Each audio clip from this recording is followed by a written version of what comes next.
नमस्कार मित्रों, मेरे स्पिरिचुअल कनेक्ट पर आप सभी लोगों का हार्दिक अभिनंदन है। मित्रों, आज मैं आप लोगों को चाणक्य नीति में प्रथम अध्याय के बारे में आप लोगों से चर्चा करूँगी, तो इसको ध्यान से सुनेंगे। तो चलिए हम लोग शुरू करते हैं।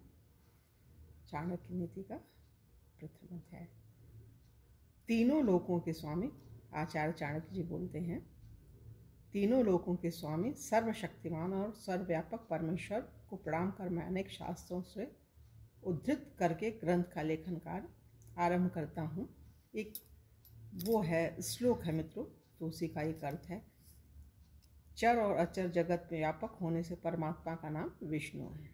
चर और अचर जगत में व्यापक होने से परमात्मा का नाम विष्णु है। प्रभु का तात्पर्य है कि सर्वशक्तिमान, किंतु सर्वशक्तिमान का यह अर्थ कदापि नहीं है कि वह जो चाहे सो करे, क्योंकि परमेश्वर अपने आप को मार कर दूसरा परमेश्वर नहीं बन सकता। स्वयं मूर्ख नहीं हो सकता, वह व्यभिचार आदि पाप कर नहीं कर सकता, किसी को अपने राज्य की सीमा से बाहर नहीं निकाल सकता, स्वयं अपने कंधे पर नहीं चढ़ सकता इत्यादि।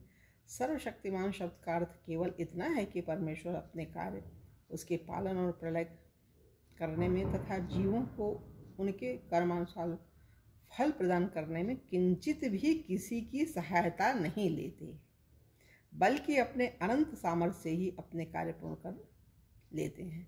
आचार्य चाणक्य ने अपने ग्रंथ का नाम राजनीति समुच्चय रखा था। कालांतर में यह नाम गौण होकर चाणक्य नीति हो गया।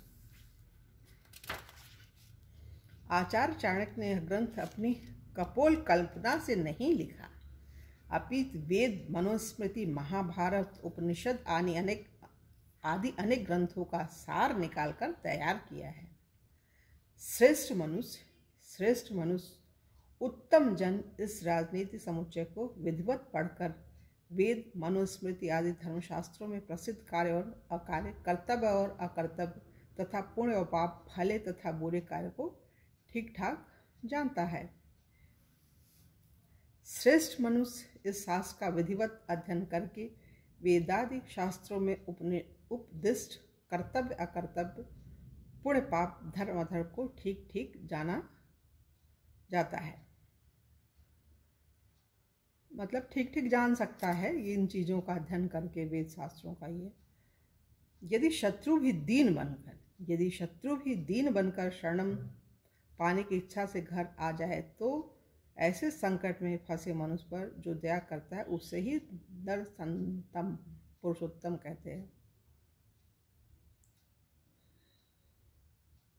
यदि शत्रु भी दीन बनकर शरण पाने की इच्छा से घर पर आ जाए, ऐसे संकट में फंसे मनुष्य पर जो दया करता है उसे ही पुरुष श्रेष्ठ भगवान के नाम से जाना जाता है। आचार्य चाणक्य यहाँ मानव मात्र कल्याण की कामना से लोगों के भले के लिए राजनीति को गुण रहस्यों के वर्णन की बात करते हैं, जिसको जानकर मनुष्य सर्वज्ञ हो जाता है। सर्वज्ञ का अर्थ भूत, वर्तमान एवं भविष्य का ज्ञाता हो जाना अथवा सब कुछ जानने में काफ़ी समर्थ हो जाना है। आचार्य चाणक्य ने यह अत्यंत महत्वपूर्ण बात कही है कि मनुष्य को यदि राजनीति के सूक्ष्म रहस्यों का ज्ञान हो जाए, तो केवल इतने ज्ञान से ही वह अपने सर्वत्र होने का मार्ग तैयार कर सकता है। कहा जाता है कि कोई व्यक्ति संपूर्ण बातें नहीं जान सकता, अर्थात उसे सभी बातों का ज्ञान नहीं हो सकता, पर अनेक बातों और विषयों की उसे अच्छी जानकारी तो हो ही सकती है। चाणक्य ने कहा है कि जो उनके ग्रंथ को अथवा राजनीति से संबंध उनकी बातों को जान लेगा, वह राजनीति शास्त्र का पंडित हो जाएगा।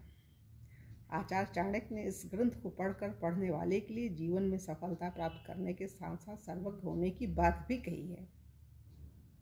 आचार्य चाणक्य कामना करते हैं कि उनके इस ग्रंथ को पढ़ने वाला व्यक्ति कभी कालों का ज्ञाता बन जाए, सभी कालों का ज्ञाता बन जाए।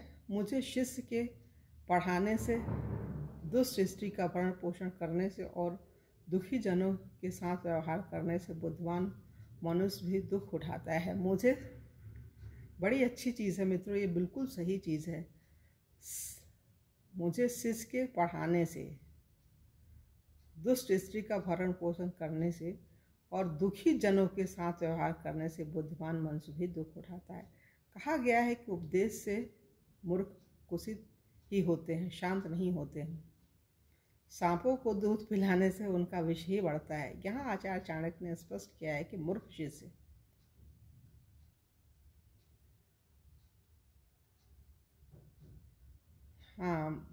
मूर्ख शिष्य के पढ़ाने से, यहाँ आचार्य चाणक्य ने यह स्पष्ट किया है कि मूर्ख शिष्य को भली बात के लिए प्रेरित नहीं करना चाहिए। इसी प्रकार दुष्ट आचरण वाली स्त्री का संग करना भी अनुचित है और दुखी व्यक्तियों के पास उठने बैठने से ज्ञानवान पुरुषों के भी दुख उठाना पड़ता है। कहा जाता है कि जिस व्यक्ति को किसी की बात का ज्ञान नहीं है, कहा जाता है कि जिस व्यक्ति को किसी भी बात का ज्ञान नहीं है उसे कोई बात आसानी से समझाई जा सकती है। जो व्यक्ति बहुत कुछ जानता हो, चतुर हो, उसे कोई भी बात सरलतापूर्वक समझाई जा सकती है। किंतु जो व्यक्ति मूर्ख हो अथवा इस बात को समझने की मूर्खता करता हो कि उसे थोड़ा बहुत ज्ञान है, उसे कोई नहीं समझा सकता।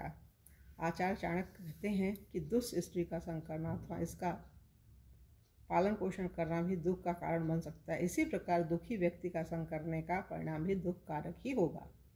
मूर्ख, दुष्ट स्त्री और दुखी रोगियों, पीड़ितों, शोक संतप्तों के साथ व्यवहार होने में कष्ट तो होगा ही, दुखियों के साथ व्यवहार करने से पंडित भी दुखी होगा। बुद्धिमान विद्वान लोग मूर्खों को कभी उपदेश नहीं देते। ये बहुत सही चीज़ है। जिस आदमी की स्त्री दुष्ट हो, जिसके मित्र नीच स्वभाव के हों और नौकर चाकर जवाब देने वाले हों और जिस घर में सांप रहता हो, ऐसे घर में रहने वाला व्यक्ति निश्चय ही मृत्यु के करीब रहता है। अर्थात ऐसे व्यक्ति की मृत्यु किसी भी समय हो सकती है। आचार्य चाणक्य के मतानुसार दुष्टा से आश्रय कटु बोलने वाली दुराचारणी स्त्री, धूर्त मित्र से अर्थ धूर्त स्वभाव वाला मित्र और सामने बोलने वाला या जवाब देने वाला नौकर ये सहने योग्य नहीं होते। इन्हें अपने से दूर कर देना चाहिए। ये किसी भी समय मृत्यु तुल्य नुकसान कर सकते हैं। इनकी तुलना घर में रहने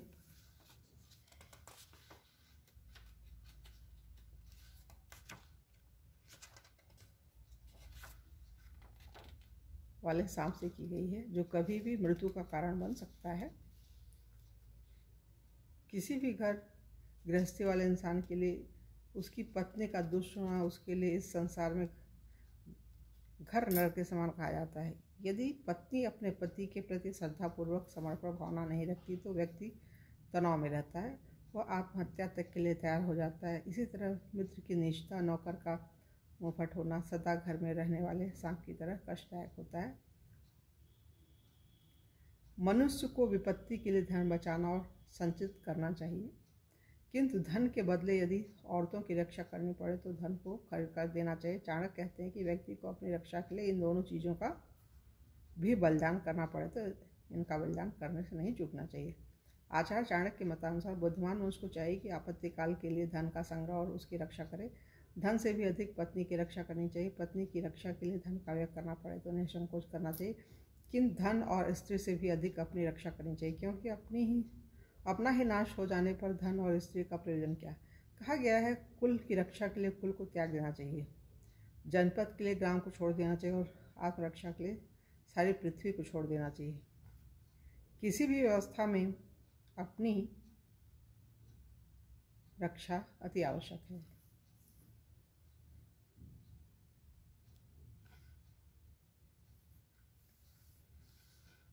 जिस देश में व्यक्ति को सम्मान नहीं मिलता और आजीविका के साधन भी सुलभ न हो, जहाँ उसके परिवार के लोग, बंधु बांधव और मित्र ही न हो, उस देश में रहना उचित नहीं है।